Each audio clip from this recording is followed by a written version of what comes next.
Okay, so picking up from right where we left off, clear this ink real quick. Alright, this example is going to be the one that's probably the most tricky, so really pay attention to this one. Alright, consider that the first figure below has two 180-degree angles, one on each side of the line segment. So basically what that's talking about is this is 180 degrees, and this is 180 degrees. Okay? Each of those angles is then bisected or cut in half. So then we go to 90, 90, 90, 90. Okay? And that pattern continues. So basically keep cutting the angles in half. If this pattern continues in the first four figures of the pattern are shown, so here's A1, A2, A3, and A4. What I want to do is create, and I didn't write this down, but I want to create an equation based on that. So, first thing I'm going to do is this, X and Y. And I'm going to make it based on this. X is going to be the term, right? Term in the pattern. Okay, and Y is going to be the number of angles. Okay, so we're not going to deal with the actual angle measurements. We're going to deal with how many angles there are. So in A1 there are 2 angles. A2 there are 4. A3 there are 8, and A4 there are 16. So we have 1, 2, we have 2, 4, we have 3, 8, and 4, 16. Y'all can probably pick up that pattern pretty quick, but when I write the equation, you're going to have to pay attention to something, right?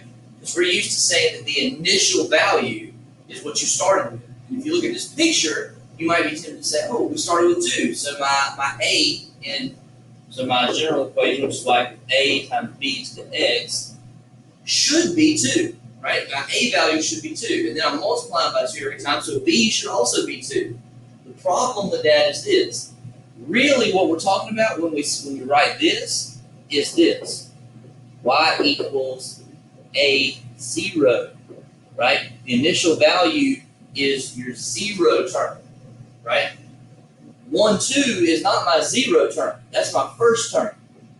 That's my first term. So if I want to find the true initial value, then I actually need to go back to the 0 term, which I can do because I know the pattern here is that we're multiplying by 2 each time.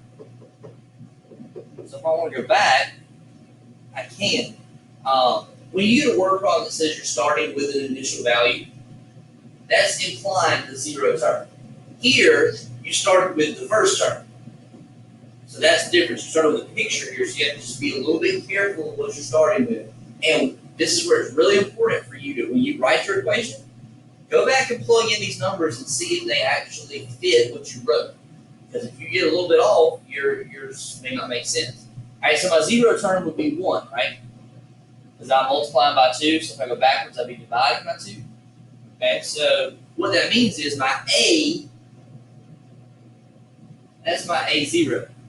Okay, so when I write that, that would be Y equals 1 times 2 to the X power, right? Because it's doubling each time. Okay, so this would be your equation. Now, plug in some numbers, make sure that works. 2 to the 0 power is 1. 2 to the first power is 2. 2 to the second power is 4, so on and so forth. There is another way we could write it, though. The other way we could write it was, I could use f of x or y. I use y up here. We did say we could also do this. A1 times b to the x minus 1 power. Okay? We showed that in the notes. If you missed that, go back to the first video and go back to those notes. If you set that up, it looks like this. 2, because that's my A1, times b to the x minus 1. Oh, not b.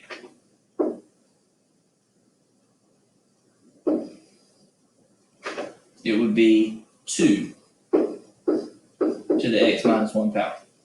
Okay? These are actually the same thing. Okay? That's a little tricky, I know. But I would accept either one of these for this situation. The first one, which was this one that I put a box around, we're writing in terms of the 0 term. okay, which we actually weren't given in the problem. The bottom one down here, we're writing in terms of the first term, because A1 was 2. Okay, but in order to do that, you have to account for it up there in the exponent. And if you go back and plug in all those points, you'll find that they give you the same answers for each of those options. Okay, so just be super careful when you're writing those and make sure you plug in to check yourself. All right, moving on to the next one.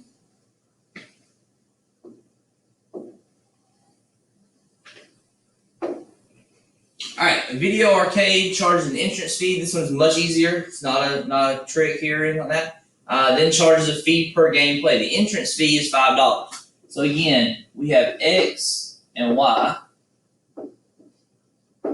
And if X is 0, X being the number of games, right? So this would be games